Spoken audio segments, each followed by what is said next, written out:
Shalom, kembali berjumpa.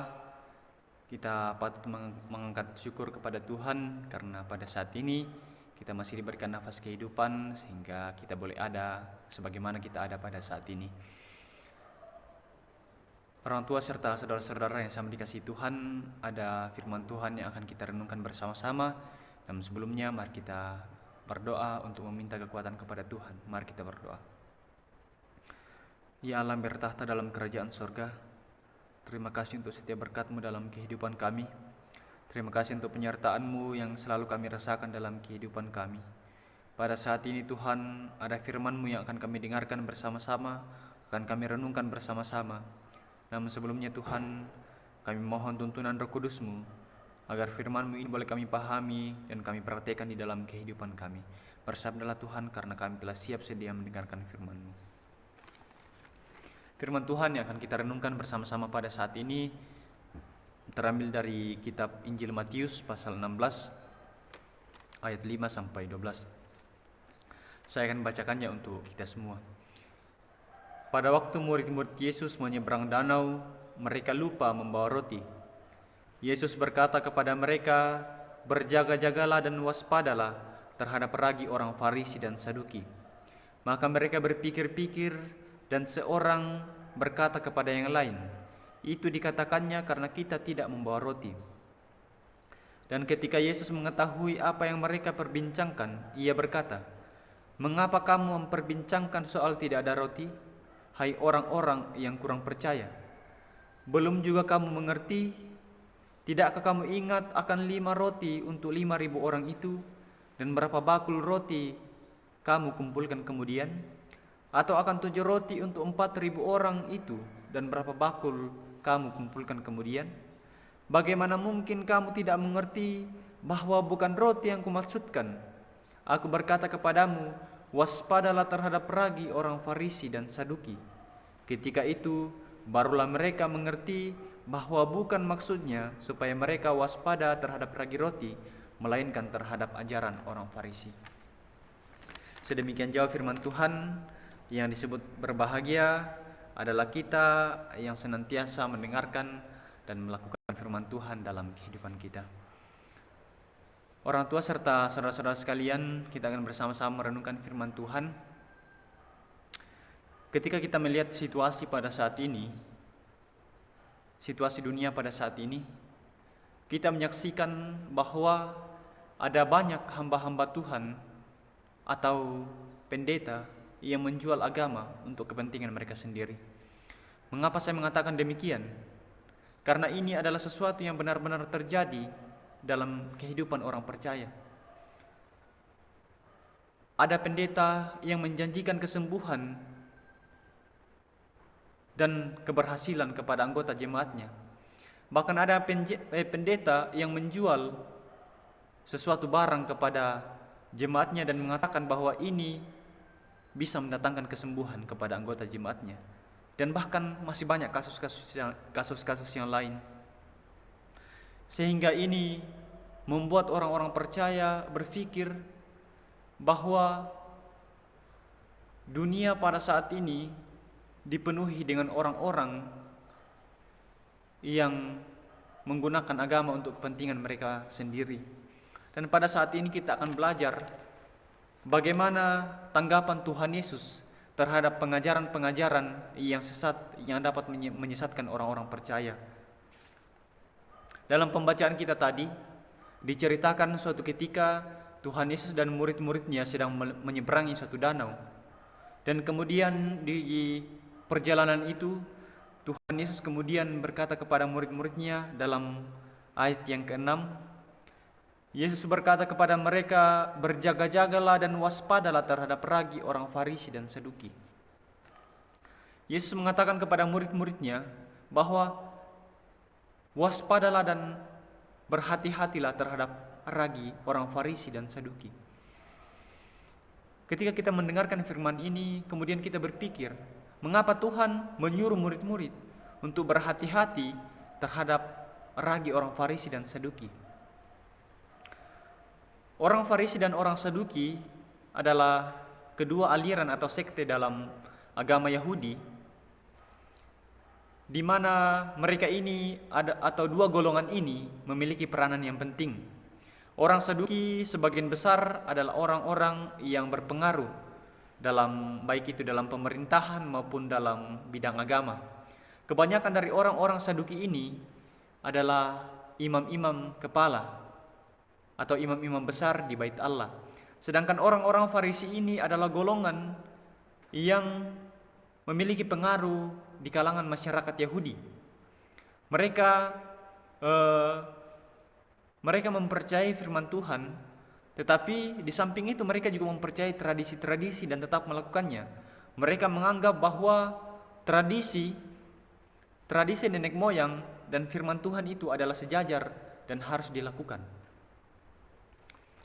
Lalu tentang ragi, Tuhan Yesus berkata, berhati-hatilah terhadap ragi orang Farisi dan Saduki. Apa yang dimaksud dengan ragi orang Farisi dan Saduki? Ragi orang Farisi dan Saduki dalam pembacaan kita dijelaskan bahwa tentang pengajaran orang Farisi dan orang Saduki. Seperti kita tahu, ragi adalah sebuah zat atau sebuah benda yang ketika dicampurkan dengan tepung untuk membuat roti, maka ragi ini akan membuat roti itu menjadi mengembang dan halus. Tuhan Yesus mengumpamakan pengajaran orang Yahudi dan orang Farisi dan orang Saduki seumpama dengan ragi. Mereka memberikan pengajaran kepada orang-orang dan pengajaran itu seolah-olah benar tetapi salah. Jadi Tuhan Yesus mengatakan kepada murid-murid bahwa berhati-hatilah dengan pengajaran-pengajaran demikian. Orang Farisi dan orang Saduki mengajarkan tentang hal-hal mengenai firman Tuhan, tetapi sebenarnya mereka tidak mengetahui atau tidak mengerti makna dari hal itu. Mereka hanya melakukan saja, tetapi sebenarnya mereka tidak mengerti. Dan mereka lebih mengutamakan hal-hal duniawi daripada firman Tuhan. Jadi inilah yang Tuhan Yesus ingin sampaikan kepada murid-murid, bahwa berhati-hatilah. Karena seperti kita tahu bahwa ajaran orang Farisi dan orang Saduki itu bagaikan ragi, yang ketika yang pelan-pelan walaupun kecil, walaupun sedikit, tetapi pelan-pelan mengubah sesuatu. Jadi walaupun kelihatannya ajaran orang Farisi dan orang Saduki ini kelihatan benar, tetapi sesungguhnya itu salah. Jadi Tuhan Yesus mengatakan berhati-hatilah. Tuhan Yesus menegur mereka karena mereka tidak mengerti apa yang Tuhan Yesus sampaikan. Murid-murid tidak dapat mengerti apa yang Tuhan Yesus sampaikan kepada mereka karena mereka mengira yang Tuhan Yesus maksud dengan ragi orang Farisi dan orang Saduki itu adalah singgungan buat mereka karena mereka lupa membawa roti. Ragi orang Farisi dan orang Saduki ini memberikan kita suatu pemaknaan bahwa jangan sampai sekarang ini ada orang-orang ragi orang Farisi dan orang Saduki versi Kristen. Mengapa saya mengatakan demikian? Seperti yang saya sudah jelaskan tadi, bahwa sekarang ada banyak orang Kristen yang menggunakan agama untuk kepentingan mereka sendiri. Mereka membuat ajaran-ajaran atau doktrin-doktrin yang menurut mereka benar, tetapi sesungguhnya salah.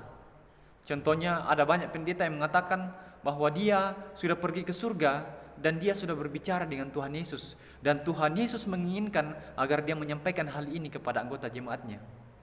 Dan ada lagi yang menjual sesuatu benda, misalnya minyak, dan mengatakan bahwa melalui minyak ini engkau akan mendapatkan kesembuhan. Jadi pada saat ini saudara-saudara, ada banyak ajaran-ajaran yang sebenarnya tidak sesuai dengan firman Tuhan, tetapi digunakan untuk mencari kepentingan pribadi. Ini memberikan pemaknaan kepada kita pada saat ini bahwa ternyata ajaran yang kita lihat benar belum tentu benar. Ajaran yang kita lihat baik belum tentu baik. Seperti yang terjadi seperti yang terjadi dalam pembacaan kita. Orang-orang dalam pembacaan kita mungkin dengan akan mudah mempercayai ajaran orang Farisi dan Saduki karena mungkin masuk akal. Tetapi Tuhan Yesus mengatakan bahwa itu adalah salah. Sekaitan dengan kehidupan kita pada saat ini, firman ini juga berlaku kepada kita. Firman Tuhan di ayat 6 ini yang mengatakan berjaga-jagalah dan waspadalah terhadap ragi atau pengajaran sesat itu berlaku kepada kita. Kita harus mendalami atau menyelami ajaran-ajaran yang diajarkan oleh gereja atau pendeta pada saat ini. Apakah ajaran itu benar-benar sesuai dengan firman Tuhan? Oleh karena itu, saudara-saudara, kita sangat perlu untuk mempelajari firman Tuhan dengan benar, agar kita boleh mengerti mana ajaran yang baik dan mana ajaran yang salah. Jangan sampai kita terpengaruh dan kita memahami ajaran yang salah itu sebagai kebenaran. Ada banyak ajaran-ajaran atau doktrin Kristen yang kelihatannya benar, tetapi itu salah. Oleh karena itu, firman Tuhan di ayat 6 ini berjaga-jagalah dan waspadalah itu berlaku kepada kita sekarang ini. Dan hal yang penting yang kita baca dalam pembacaan kita, yaitu murid-murid tidak mengerti apa yang Tuhan Yesus sampaikan. Dalam pembacaan kita diceritakan bahwa murid-murid ini menganggap bahwa yang Tuhan Yesus maksud dengan ragi itu adalah singgungan buat mereka karena mereka lupa membawa roti. Tetapi kemudian Tuhan Yesus mengatakan kepada mereka bahwa mengapa kamu kurang percaya atau mengapa kamu tidak mengetahui apa yang kusampaikan? Ada dua hal yang kita pelajari dari sikap murid-murid ini. Yang pertama, kita akan sulit mengerti firman Tuhan ketika pikiran kita hanya ada hal-hal duniawi. Seperti murid-murid, mereka tidak dapat mengerti apa yang dikatakan oleh Tuhan karena mereka hanya memikirkan roti atau keinginan mereka.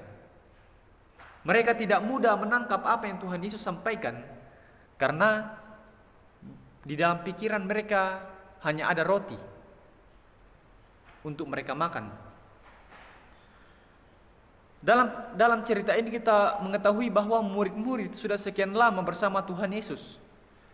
Mereka telah bersama-sama Tuhan Yesus dalam perjalanannya.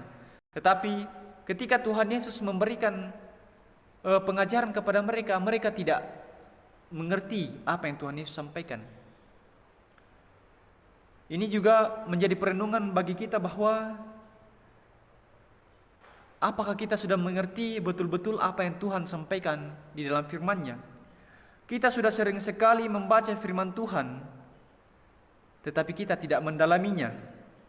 Kita tidak mengetahui apa yang disampaikan, apa yang dimaksudkan, apa yang dipikirkan dari firman itu. Kita hanya sekedar membaca, dan seringkali kita memaknai firman Tuhan itu sangat sesuai dengan keadaan kita. Jadi kita betul-betul tidak mengerti apa yang ingin disampaikan, apa yang dimaksudkan, dan apa yang dipikirkan dari ayat itu. Maka dari yang pertama ini mengajarkan kepada kita bahwa firman Tuhan itu harus kita renungkan, harus kita dalami untuk kita tahu apa makna sebenarnya dari ayat ini atau firman ini. Jadi ketika pikiran kita hanya fokus kepada hal-hal duniawi, maka mungkin saja kita tidak akan mengerti firman Tuhan. Karena kita akan mengerti firman Tuhan ketika kita betul-betul mendalami dan kita mempelajari firman Tuhan dengan baik dan benar. Maka untuk mengerti firman Tuhan diperlukan keinginan dari hati kita untuk dekat kepada Tuhan dan belajar firman Tuhan dengan baik. Hal yang kedua yang kita pelajari yaitu untuk mengerti maksud Tuhan, kita memerlukan pengenalan yang benar dengan Tuhan. Jadi untuk mengerti firman Tuhan, kita perlu mengenal Tuhan. Apa yang sudah dilakukan Tuhan dan apa-apa atau apa mujizat yang sudah dilakukan oleh Tuhan seperti dalam pembacaan kita. Jadi ketika kita sudah mengenal Tuhan dengan baik, maka tentu kita akan mengetahui apa yang Tuhan sampaikan dalam firman-Nya. Jangan sampai kita seperti murid-murid yang dalam pembacaan kita, mereka tidak mengerti firman Tuhan karena dipengaruhi oleh keadaan mereka. Mereka mengerti firman Tuhan hanya sesuai dengan kondisi mereka. Jadi mereka tidak tahu apa yang sebenarnya Tuhan sampaikan, tetapi mereka mengartikan firman Tuhan sesuai dengan keadaan mereka. Oleh karena itu, kita memerlukan pengenalan yang sungguh dengan Tuhan untuk dapat mengerti firman-Nya. Saudara-saudara, pesan saya bahwa kita harus tetap waspada dan berjaga-jaga terhadap pengajaran-pengajaran yang ada pada saat ini. Jangan sampai kita disesatkan oleh pengajaran-pengajaran yang kelihatannya baik dan benar, tetapi sesungguhnya adalah salah. Oleh karena itu, kita memerlukan pengenalan yang benar dengan Tuhan untuk dapat mengerti apa yang sebenarnya ingin disampaikan oleh Tuhan melalui firman-Nya. Semoga masa-masa sekarang ini Tuhan tetap menjaga kita semua dan kita boleh dijauhkan dari segala hal-hal yang buruk. Dan kiranya Tuhan selalu menyertai kita semua. Demikian firman Tuhan, kiranya Tuhan menolong kita. Amin.